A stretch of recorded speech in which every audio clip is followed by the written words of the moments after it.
Hello, hello, hello, hello, hello, hello, hello. Good afternoon, one and all. Welcome to Omega Live with JJ, Woman Without Borders. It is Monday, April 20th, 2020. Can you believe it? 2020. Oh my God, all those persons celebrating their birthday today. Mwah! Happy birthday to you, all you 2020 people, you. Yeah. Well, guys, what a weekend. How was your weekend? I hope you had a great weekend. I had a great weekend. You know, we are in self isolation and we are under self quarantine, and some of us are under mandatory quarantine, but most of us are staying indoors, right? And we're making ourselves busy, including yours truly. Yes, I have been watching the news and reading the news, and oh my God, it's just so much, guys. Wow.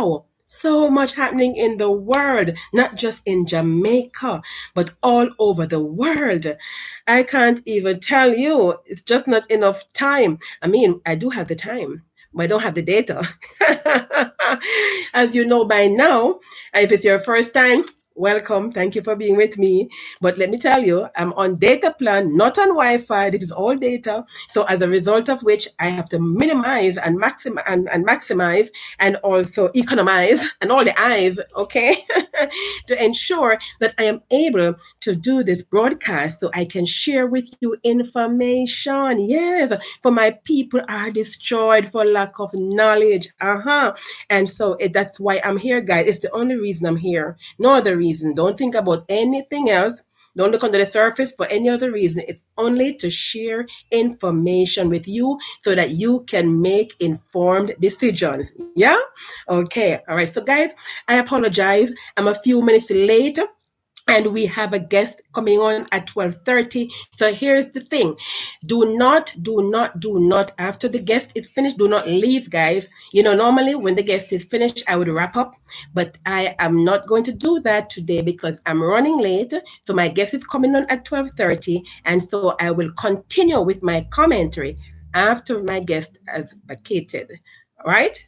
When I'm through with the call and she has hung up, I will continue with my discussions on the latest news. All right. So do not tune out. As a matter of fact, tune in and invite your friends and family. Tell them to subscribe because you know the drill, guys. You have to subscribe. Whenever you subscribe, when you subscribe, whenever I am online, automatically YouTube notifies you that I am live. Okay. And so you'll be able to tune in to the program, right? So subscribe and invite, share the link with your friends and family because it is always an informative episode. Each episode, I ensure that I'm giving you valuable information that you can make informed decisions, right? Okay, all right. So, guys, you know the drill, right? Got to do my preliminaries, giving you the news, and then we do a little recap, a little roundup of it.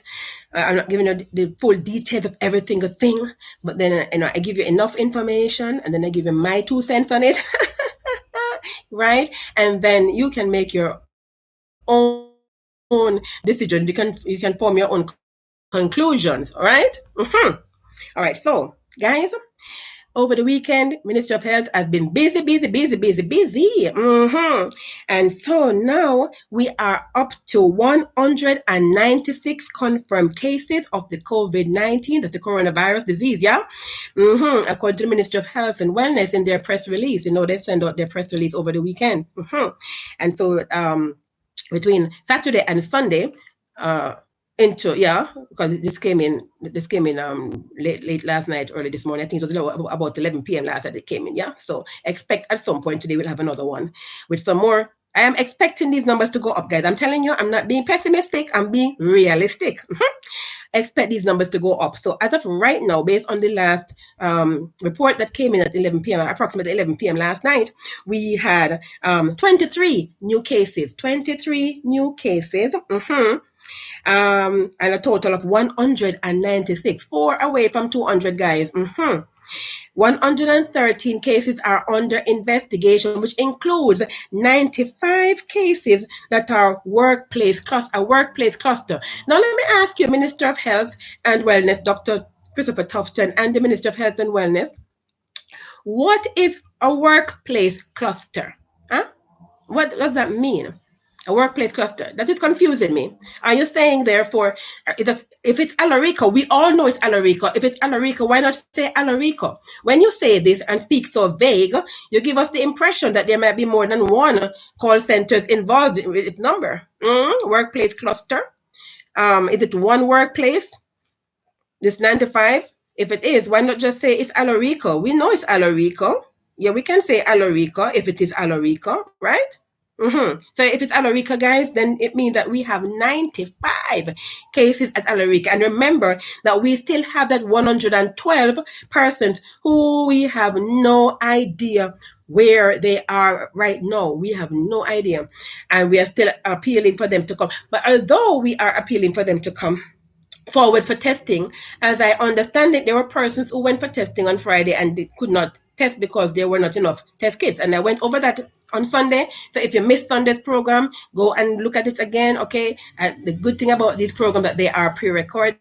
They're not pre-recorded, they are streaming live, but they are recorded. So when I'm through, we can have a replay, yeah? So you can watch the recording afterwards. Okay, and they say there's 119 in isolation and 27 recoveries. Yeah. So, all right, continuing.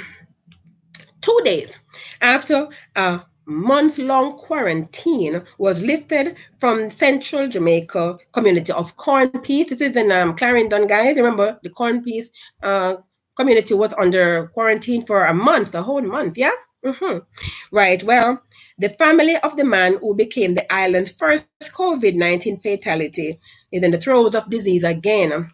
The victim's 50-year-old daughter has been confirmed to have the disease now, having been tested negative twice. Having already claimed the life of the 79-year-old patriarch,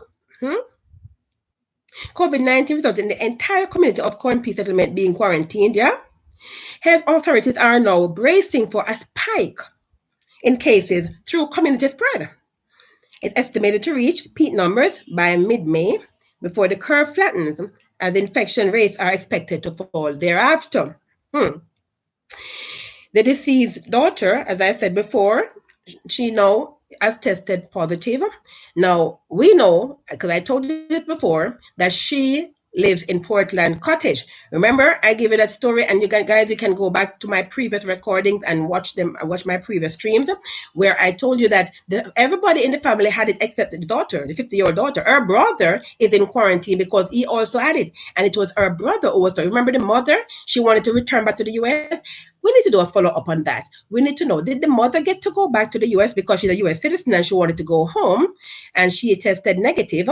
So I don't know if she's still here or if she is, if they allowed her to go back. I'll have more for you on that later on as I get the information, guys. But everyone had tested positive except the daughter, the 50-year-old who was living in Portland Cottage. Now, so they did 2 tests on her. Twice she was tested and came back negative.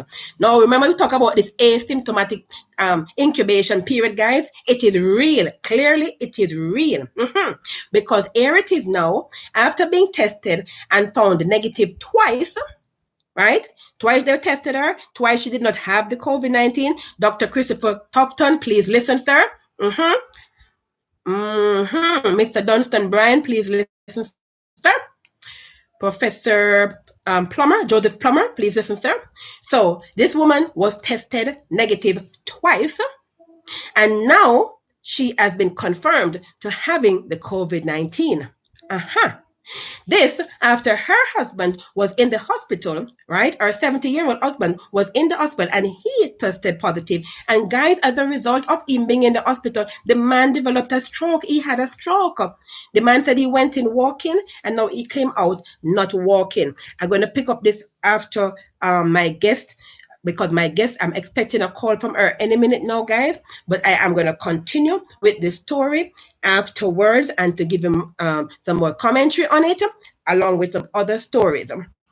But let me tell you now. So my guest, who is going to be calling any minute now, and I'm still not going to give you her name as yet. But let me tell you, this woman is a woman after my own heart. You know how they say David was a man after God's own heart? And that's two ways. You can interpret that two ways. One, he was literally after God's own heart, as in seeking God, pursuing him. And you could also say it's after a man after God's own heart, as in somebody who God loved, right?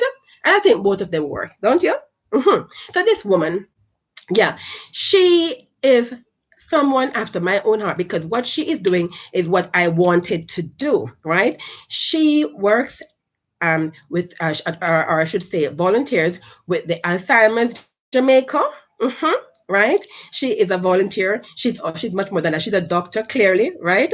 And she also is a visiting professor at the University of the West Indies in the Department of Psychology, Sociology, and Social Work. Well, I think it's actually Sociology, Psychology, and Social Work. Nevertheless, yeah, my majors basically. And she is a visiting lecturer there, but she's actually tenured. She's actually tenured in the United States of America. She's born Jamaican, but she is tenured in New Jersey. She's tenured at the Keene University in New Jersey. And for some of you listening, that might be a clue to you as to whom I refer. Yeah, I'm still not gonna call her name until she gets onto the phone. So, like I said, guys, it is now 12:30. So I'm expecting a call from her any minute now for us to have a conversation.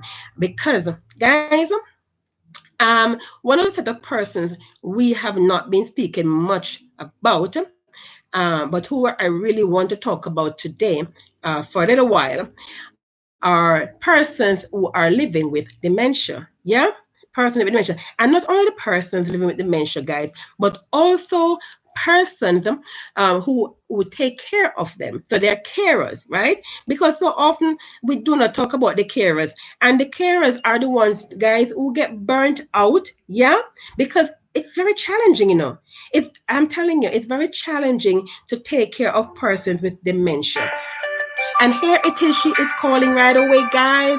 Yeah, we have our mystery guest calling in. Let me answer. And get her online here. Hello. Hello, good